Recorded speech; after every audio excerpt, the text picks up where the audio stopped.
Assalamualaikum warahmatullahi wabarakatuh.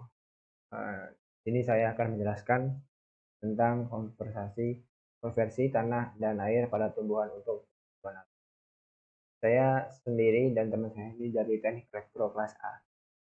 Saya ditemani oleh Muhammad Hafiz Fahdis Wicaksono dengan NIM D4002078 dan saya sendiri Rizky Roza Gozaki D4002082. Sini saya akan menjelaskan abstrak dari judul jurnal ini. Konservasi tanah dan air merupakan upaya meningkatkan fungsi lahan untuk reproduksi secara lestari. Konservasi tanah dan air diharapkan dapat mengurangi dampak negatif yang ditimbulkan sehingga masyarakat dapat terhindar dari dampak dan erosi yang memerlukan dana yang cukup besar dan dalam penanganan dampak erosi tersebut. Praktek lapang ini bertujuan untuk mengetahui usaha konservasi tanah dan air sehingga dan upaya peningkatan pendapatan petani di agrosistem lahan kering. Dalam mengungkap dampak potensial kegiatan konservasi tanah dan air terhadap perbaikan dan pelestarian tanah dan air serta tanaman yang tumbuh di atasnya. Penelitian ini bertujuan untuk mengetahui usaha konservasi tanah dan air sehingga alternatif upaya mencegah erosi sehingga dapat menunjang lahan untuk berevolusi tinggi dan mengungkap dampak potensial kegiatan konservasi tanah dan air terhadap perbaikan dan pelestarian tanah dan air serta tanaman yang tumbuh di atasnya. Kata kunci di sini konservasi dampak tanah dan air. Nah, di sini abstrak yang kita sudah translate ke bahasa Inggris. Pendahuluan. Untuk pendahuluan di sini sumber daya alam adalah karunia tak terhingga dari Tuhan Yang Maha Esa. Keberadaan sumber daya alam merupakan keuntungan yang tak ternilai dan sangat mendasar bagi kesejahteraan suatu negara. Indonesia merupakan negara yang dikaruniai sumber daya alam baik dari segi kuantitatif maupun kualitasnya, namun seringkali ketersediaan sumber daya alam tidak dimanfaatkan secara bijaksana. Pemanfaatan sumber daya alam yang tidak sesuai dengan daya dukung yang berpotensi bisa menimbulkan berbagai bencana alam yang merugikan kehidupan makhluk hidup di bumi. Pemanfaatan sumber daya alam juga dipengaruhi oleh jumlah penduduk suatu negara. Indonesia dengan jumlah penduduk setiap tahunnya meningkat sangat tinggi, memerlukan sumber daya alam yang sangat besar untuk memenuhi kehidupannya, baik kebutuhan pangan, sandang, perumahan, dan sebagainya. Peningkatan jumlah penduduk akan meningkatkan jumlah pemanfaatan sumber daya alam. Hal ini cenderung akan berdampak buruk pada eksistensi sumber daya alam itu sendiri. Pemanfaatan sumber daya alam yang melebihi daya dukung lingkungan dan tekanan penduduk terhadap lahan yang tidak dibarengi dengan usaha konversi tanah dan air akan menimbulkan ketidakseimbangan lingkungan, yaitu terus bertambahnya luas lahan kritis. Menurut Nugroho tahun 2000 yang menyebutkan bahwa pada tahun 1974 luas lahan kritis nasional mencapai 10.751.000 hektar dan meningkat pada tahun 1998 menjadi 23.725.552.000 hektar. Agustinus dan kawan-kawan pada tahun 2013 menyatakan implementasi kegiatan penghijauan dalam program rehabilitasi hutan dan lahan (RAL) mempunyai beberapa faktor pendukung dan faktor penghambat. Usaha minimalisasi laju lahan kritis dapat dilakukan dengan usaha yang bersifat struktural seperti reboisasi, penghijauan, cek dam, terasering, dan sebagainya, dan non-struktural seperti melibatkan masyarakat, peningkatan pendapatan, penyuluhan, dan sebagainya. Nah, seperti itu diucapkan oleh Nugroho pada tahun 2000. Di sini juga ada teknologi konversi tanah dan air. Di sini pengertian privasi atau proteksi atau konversi adalah upaya atau tindakan pencegahan atau juga pengendalian dan pemulihan atau penempatan sumber daya alam yang pengelolaan berdasarkan prinsip kelestarian. SETA pada tahun 1987 menyatakan konversi tanah merupakan penempatan setiap bidang tanah pada cara penggunaan yang sesuai dengan kemampuan tanah tersebut dan memperlakukannya sesuai dengan syarat-syarat yang diperlukan agar tanah tersebut tidak cepat rusak. Secara sederhana, definisi konversi tanah merupakan upaya atau tindakan konversi terhadap tanah atau lahan yang pengelolaannya berprinsip pada penggunaan atau pemanfaatan tanah atau lahan yang disesuaikan dengan potensi dan kemampuannya. Di sini juga ada usaha konversi tanah yang ditujukan untuk satu, mencegah kerusakan tanah oleh erosi, memperbaiki tanah yang rusak, memelihara serta meningkatkan produktivitas tanah agar dapat digunakan secara lestari, dan lain-lainnya. Dan juga di sini ada konversi tanah yang dilakukan dengan tujuan agar energi perusak atau air hujan dan aliran permukaan sekecil mungkin sehingga tidak merusak. Kedua, agregat tanah lebih tahan terhadap pukulan air hujan dan aliran permukaan. Terus juga di sini juga ada konversi tanah bermanfaat untuk satu, memperbaiki dan menjaga keadaan tanah agar tahan terhadap penghancuran dan pengangkutan serta lebih besar daya menyerap airnya. Kedua, menutup tanah dengan tanaman atau sisa-sisa tumbuhan agar terlindungi dari pukulan langsung air hujan yang jatuh. Ketiga, mengatur aliran permukaan sehingga mengalir dengan kekuatan tidak merusak. Di sini juga konversi air merupakan penggunaan air yang jatuh ke tanah untuk pertanian seefisien mungkin dan pengaturan waktu aliran sehingga tidak terjadi banjir yang merusak dan terdapat cukup air pada waktu musim hujan kemarau, pada waktu musim kemarau. Adapun beberapa pengertian konversi tanah dan air adalah usaha-usaha untuk menjaga dan meningkatkan produktivitas tanah dan kualitas air, atau juga upaya atau tindakan konversi terhadap komponen-komponen tanah dan air yang pengelolaannya disesuaikan dengan potensi atau kemampuan sehingga terjamin kesinambungan fungsinya, dan pengertian konversi tanah dan air yang lainnya.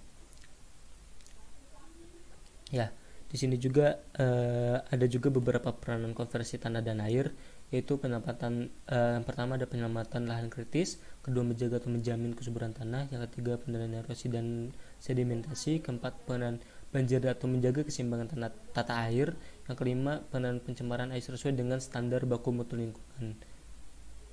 Ya, di sini juga ada metode vegetatif ya. Ada prinsip-prinsip metode vegetatif.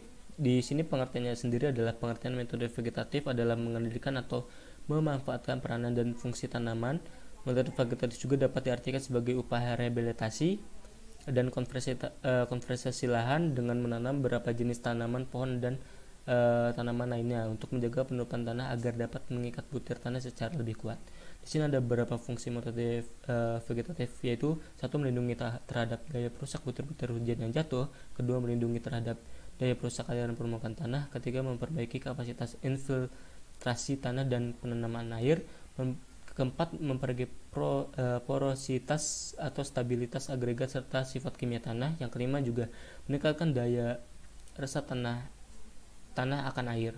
Di sini juga ada metode vegetatif sering juga disebut dengan cara pengendalian erosi secara biologi atau biological erosion control.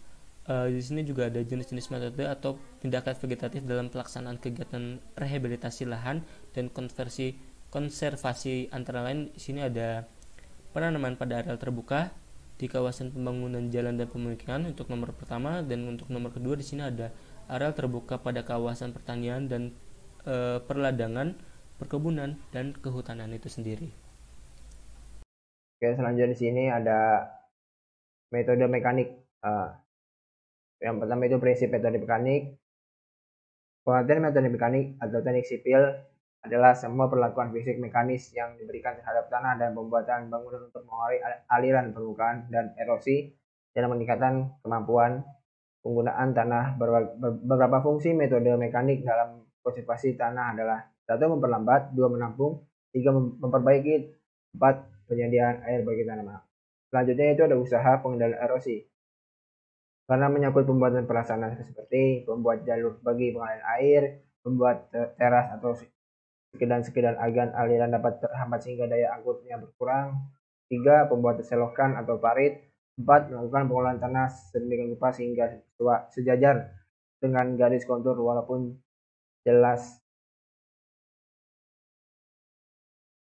Secara umum, yang termasuk metode mekanik dalam strategi konservasi tanah dan air antara lain: yang pertama itu pengaturan sistem, yang kedua pembuatan teras, yang ketiga pembuatan saluran pembuangan air, yang keempat pembuatan bendungan pengendali atau check dam. Yang B, pengolahan tanah. Definisi pengolahan tanah adalah setiap manipulasi mekanik terhadap tanah yang bertujuan untuk menciptakan kondisi tanah yang baik untuk pertumbuhan tanah. Buffer TKK tahun 1972. Ada beberapa manfaat pengolahan tanah. Satu, untuk mengurai tanah, untuk membalikan tanah. Tiga, untuk mengurai kekuatan tanah.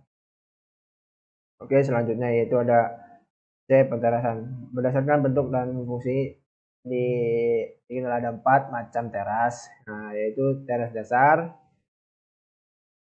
Nah, teras dasar ini terdiri dari ada 2. Teras biasa dibuat pada tanah-tanah dengan kemiringan 3%. Sini ada metode kimia. Metode kimia di sini dalam konservasi tanah adalah pemanfaatan bahan penanaman tanah dalam hal memperbaiki struktur tanah sehingga tanah akan tetap resisten terhadap erosi. Di sini ada struktur tanah yang dikelompokkan ada penataan erosi, ada poianion, ada poication, ada dipo, ada lepoimelon. Selanjutnya, sini saya akan menjelaskan kesimpulan dari jurnal yang kita buat, penerapan rehabilitas lahan dan konservasi tanah atau LKT perlu dilakukan dengan memperhatikan beberapa aspek seperti silvikultur, hidroorologis, sosial, dan ekonomi. Informasi manfaat beberapa aspek tersebut dapat dijadikan data dasar untuk menentukan beberapa kebijakan terkait konservasi tanah dan air secara khusus, dan konservasi tanah, sumber daya alam, dan lingkungan secara umum. Pada umumnya, orang-orang yang terlibat dalam perencanaan dan evaluasi kebijakan bukanlah orang-orang pengambil keputusan, melainkan orang-orang khusus yang mampu memberikan informasi kepada pengambil keputusan untuk melakukan pilihan. Pengambilan keputusan merupakan proses politis yang melibatkan pertimbangan mengenai bermacam-macam kriteria baik secara nasional maupun internasional. Penerapan RLKT pada lahan-lahan kritis perlu diintegrasikan antara pihak-pihak berwenang terkait seperti Kementerian Lingkungan Hidup dan Kehutanan. Nah, oke, di sini ada daftar pustaka, ada dari Agustin Bakri dan Muhajaidin. Kalau MK 2016 Kondisi Sifat Fiksi dan Kimia Tanah dan Bekas. Selanjutnya itu ada Anestia M. Afidi Novlisian. Itu dari daftar-daftar pusaka yang kita cari pada jurnal kali ini. Mungkin itu saja, kurang lebihnya mohon maaf. Wassalamualaikum warahmatullahi wabarakatuh.